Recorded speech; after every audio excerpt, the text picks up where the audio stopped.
Assalamualaikum warahmatullahi wabarakatuh. Bapak sekalian yang saya hormati, sebelum sidang pleno yang kedua ini dimulai, terlebih dahulu perlu saya pertanyakan kepada panjenengan semua, apakah sidang pleno yang kedua ini bisa dimulai? Terima kasih. Selanjutnya sesuai dengan agenda, pada kesempatan rapat atau sidang pleno yang kedua ini akan membahas tentang laporan pertanggungjawaban dan sekaligus tanggapan dari laporan pertanggungjawaban yang disampaikan oleh pengurus cabang Nahdlatul Ulama Kabupaten Batang.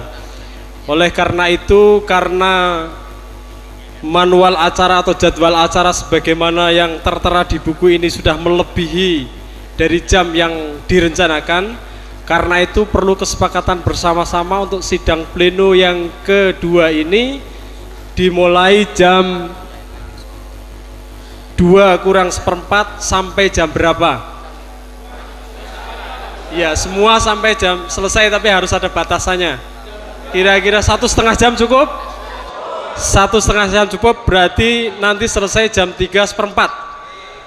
Maksimal jam 3:04 sudah selesai. Syukur-syukur bisa kurang dari jam itu. Bapak Ibu sekalian, Bapak-bapak sekalian yang saya hormati, selanjutnya pertama akan disampaikan tentang laporan pertanggungjawaban pengurus cabang Nahdlatul Ulama Kabupaten Batang, dan setelah laporan disampaikan kepada panjenengan nanti ada tanggapan dari laporan tersebut. Karena itu waktu dan tempat kami persilahkan kepada pengurus cabang. Semoga.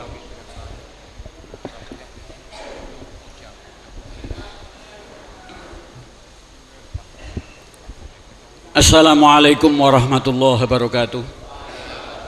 Bismillah, alhamdulillah, wassalatu wassalamu ala rasulillah wa ala alihi wa ashabihi wa mawalah, amma ba'du. Wonten ing ngarsanipun para alim, para kiai, ustad, ustadzah, sedaya ingkang kawula dherekaken menapa fatwa lan nasihatipun, para pengurus cabang Nahdlatul Ulama, baik dari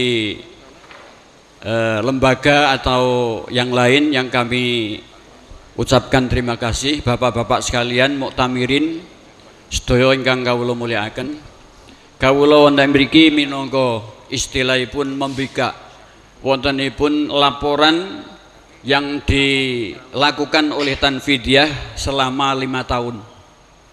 Hal ini ya semoga nanti ya jangan banyak istilahnya ngeyel, tapi yang nyata saja. Kalau memang kenyataan itu tidak nyata, ya dijawabi yang semestinya. Oleh karena itu, kesemua pertanggungan jawab saya sampaikan kepada Tanfidiyah keseluruhannya. Semoga nanti laporan ini bisa manfaat, bisa diterima oleh bapak-bapak sekalian. Sekian, assalamualaikum warahmatullahi wabarakatuh. Saya silahkan kepada Tanfidiyah.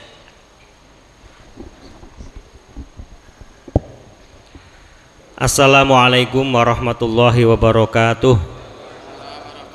Bismillah, alhamdulillah, assalatu wassalamu ala rasulillah Sayyidina wa maulana Muhammad ibn Abdillah wa ala alihi wa sahbihi wa mawalah. La hawla wa la quwata illa billah, amma ba'du. Yang saya hormati Rais Syuriah PCNU Kabupaten Batang beserta jajaran pengurus Syuriah, Pak Katib, para wakil Rais, para wakil Katib, Bapak-bapak pengurus cabang NU, para wakil ketua, sekretaris, wakil sekretaris, para pimpinan lembaga dan lajnah di lingkungan PCNU Kabupaten Batang, para muktamirin, bapak-bapak pengurus MWC dan pengurus ranting dari jajaran Syuriah dan Tanfidiyah secabang Batang yang kami hormati. Pada kesempatan ini, saya selaku Ketua PCNU Kabupaten Batang masa khidmat 2008-2013 akan menyampaikan pertanggungjawaban atas amanah yang bapak-bapak berikan kepada kami pada konferensi ke-15 tanggal 17 dan 18 Mei tahun 2008 yang lalu. Alhamdulillah kami seluruh jajaran PCNU Kabupaten Batang telah berusaha secara maksimal untuk melaksanakan amanah itu, sekalipun tidak berhasil secara keseluruhan dikarenakan berbagai faktor yang menyebabkan. Oleh karenanya harapan kami sebagaimana tadi yang disampaikan oleh Rais Syuriah juga, mudah-mudahan pertanggungjawaban PCNU periode 2008-2013 ini bisa diterima tanpa ada masalah. Namun demikian, seandainya memang ada hal-hal yang perlu dipertanyakan, biasanya dalam persoalan keuangan biasanya ini bapak-bapak biasanya lebih cermat. Persoalan kegiatan biasanya tidak begitu urus, tapi kalau sudah persoalan keuangan biasanya harus benar-benar betul begitu. Insya Allah kami akan mempertanggungjawabkannya sebagai berikut. Bapak-bapak sekalian yang saya hormati, untuk naskah laporan pertanggungjawaban PCNU 2008-2013 telah kami tuangkan pada buku materi pada halaman 18. Di sana memuat pertanggungjawaban sampai dengan lembaga dan lajnah. Dari halaman 18 tertuang sampai dengan halaman 52.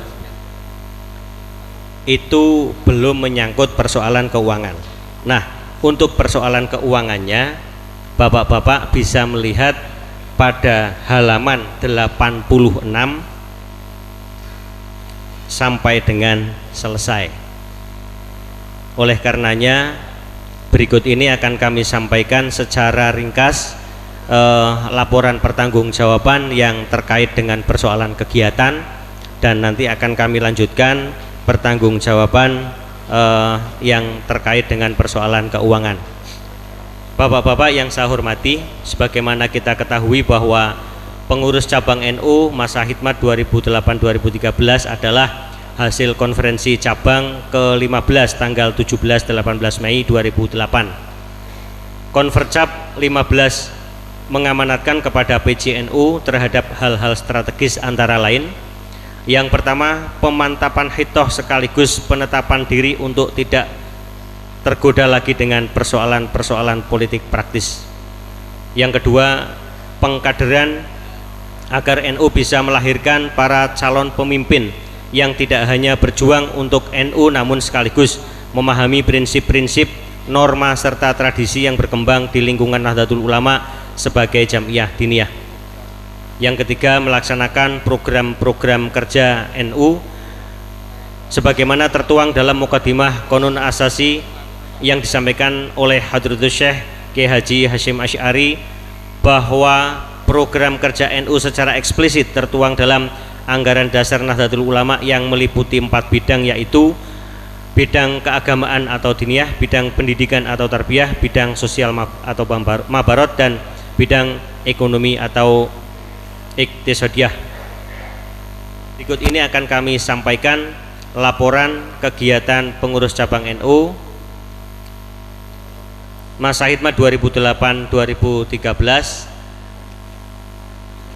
yang meliputi berbagai bidang. Yang pertama, di bidang organisasi, kepengurusan PCNU 2008-2013 pada saat itu dengan memanfaatkan jumlah hari secara maksimal 14 hari yang diamanatkan oleh konferensi untuk menyusun kepengurusan secara pleno 2008-2013, dan alhamdulillah kami dari tim formatur telah menghubungi bapak-bapak, saudara-saudara kita yang benar-benar bersedia untuk melaksanakan amanah konferensi itu dengan cara masuk di kepengurusan PCNU 2008-2013. Waktu itu baik kami hubungi secara perseorangan, face to face atau muwajahah, di samping juga ada yang kami telepon,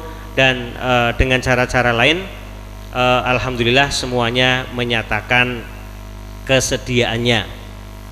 Namun demikian dalam perjalanannya kami mengalami beberapa kendala, antara lain yang pertama dengan wafatnya Kiai Haji Zaini Ahmad sebagai Wakil Rais Syuriah. Kemudian yang terhormat Bapak Kiai Haji Samsudin Ahmad SHMH sebagai Rais Syuriah, yang karena tugas negara beliau dipindah tugaskan ke Maluku Utara, ke Ternate, sehingga beliau berhalangan tetap.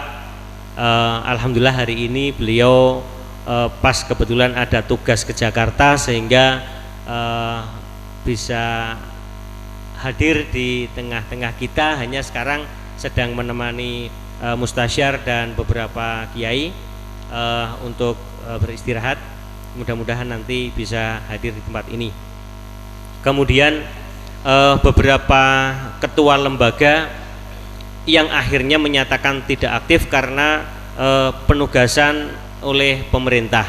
Misalnya seperti Ketua Lembaga Pengembangan Pertanian Dr. Arif Rahman itu pindah tugas ke luar Batang, sehingga yang bersangkutan terpaksa tidak bisa melaksanakan tugas. Juga ada beberapa pengurus lembaga yang lain. Masih di bidang keorganisasian, Bapak-bapak sekalian, secara kelembagaan PCNU Kabupaten Batang 2008-2013 mendasari ADART NU dengan pengembangan sesuai dengan kebutuhan lokal. Maka PCNU telah membentuk 18 lembaga dan lajnah. Lembaga-lembaga itu adalah lembaga pendidikan ma'arif, lembaga perekonomian, lembaga dakwah, LAZIS, LP2, lembaga pengembangan pertanian, kemudian LKK, lembaga kemaslahatan keluarga, LPK, lembaga pelayanan kesehatan, kemudian LBP, lembaga wakaf dan pertanahan, LPM, lembaga Basul Masail, kemudian Lakpesdam, lembaga kajian pengembangan sumber daya manusia, lembaga pelayanan bantuan hukum, kemudian lembaga takmir masjid, lembaga Jamiatul Hujjaj, lembaga pengembangan dan pelestarian lingkungan dan kehutanan. Lembaga ini tidak ada di Jakarta, di PBNU, namun karena kebutuhan lokal atas amanat konferensi ke-15 5 tahun yang lalu, kita diamanati untuk membentuk LP2LK. Kemudian RMI, kemudian 2 lajnah, yaitu Lajnah Falakiyah dan Lajnah Ta'lif wan Nasr. Itu di bidang kelembagaan. Masih di bidang keorganisasian, Bapak Ibu sekalian, yang waktu itu tidak kita programkan, namun akhirnya kita ditugasi oleh PBNU untuk melaksanakan inventarisasi warga dengan cara penerbitan kartu tanda anggota NU. Alhamdulillah Bapak-bapak sekalian, kita telah melaksanakan program Kartanu itu dengan hasil sebagai berikut. Bisa Bapak lihat di halaman 26. Yang pertama, kami membentuk kepanitiaan untuk pelaksanaan pemotretan Kartanu, bekerja sama dengan salah satu rekanan yang ditunjuk oleh PWNU Jawa Tengah, yaitu PT Ertindo. Suka duka kami alami, Bapak Ibu sekalian, secara umum dinilai program penerbitan Kartanu di Kabupaten Batang ini berhasil, sekalipun masih belum maksimal. belum maksimal ini ditentukan oleh berbagai hal, antara lain waktu yang sangat singkat, kemudian waktu yang dibatasi di masing-masing MWC. Mengapa demikian? Karena PT Ertindo itu adalah pemenang kontrak dengan PWNU yang harus melaksanakan pemotretan di 35 kabupaten kota, sehingga waktu yang disediakan sesuai dengan kontrak itu. Kemudian kita di Batang hanya mendapatkan alokasi sekian hari, waktu itu saya lupa harinya, sehingga masing-masing MWC mendapatkan jatah waktu sebagaimana yang bapak-bapak rasakan bersama. Nah, setelah pemotretan selesai, kemudian bermunculan komentar, masih banyak yang belum kepotret, masih banyak usulan dan sebagainya, namun kami tidak bisa mengakomodir semua itu karena sekali lagi antara kita dengan Ertindo, antara kita Ertindo dengan PW ini betul-betul terikat kontrak waktu, sehingga kami tidak bisa menambah waktu yang dibutuhkan oleh bapak-bapak sekalian. Mohon izin kami akan menyampaikan hasil, sekalipun secara umum sudah kami sampaikan laporan ini kepada para ketua MWC. Namun demikian, karena hari ini kita ketemu antara pengurus cabang, MWC dan ranting, sehingga hasil ini perlu kami sampaikan kepada bapak-bapak sekalian agar kiranya menjadi bahan renungan. Apa kira-kira hanya sekian itu warga NU yang ada di Kabupaten Batang? Kemudian masing-masing kecamatan barangkali merenung, apakah hanya segitu warga kami di kecamatan kami misalnya, dan seterusnya. Sekali lagi, sebagaimana terpampang di layar, bahwa perolehan Kartanu ini tertinggi dicapai oleh MWC Kecamatan Bandar. Tepuk tangan untuk Bandar, memperoleh 14.331 peserta.